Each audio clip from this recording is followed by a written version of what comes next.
Bene mister, un 2-0 meritato, un Portogruaro che comunque vi ha reso la vita difficile per tutto il primo tempo.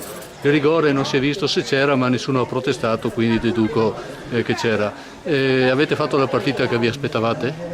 No, sapevamo di incontrare un'ottima squadra in salute perché venivano da un 3-0 da Cornuda Crocetta, sapevamo le qualità anche perché rispetto all'andata è una squadra che ha preso un paio di giocatori importanti, vedi Poles che secondo me è un giocatore di altra categoria.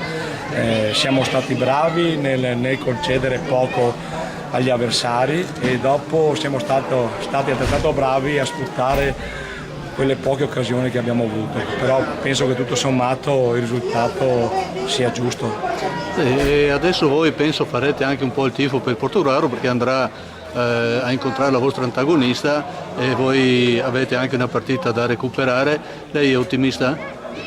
Ma io non guardo in casa degli altri, guardo sempre a casa mia che è la cosa migliore e non posso star lì a trovare degli aiuti dagli avversari. So che Portogruaro sicuramente farà la sua onesta partita, noi andiamo avanti per la nostra strada cercando di vincere il sabato che abbiamo il recupero con la Fossaltese e dopo alla fine che vinca il migliore.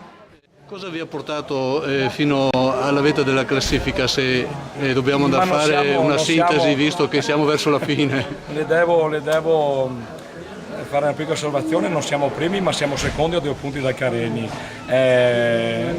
Ho una squadra tutto sommato che si applica, ho una rosa di giocatori seri, importanti che stanno facendo il loro lavoro e quando hai a disposizione di giocatori e una società che ti mette in grado di lavorare serenamente, tranquillo, di conseguenza i risultati vengono da solo. Non pensavamo di essere così protagonisti perché pensavamo sì di fare un ottimo campionato ma non così come lo stiamo facendo perché stiamo lottando al vertice in campionato, più siamo in finale in Coppa e penso che tutto sommato meglio di così non potevo chiedermi insomma. Grazie.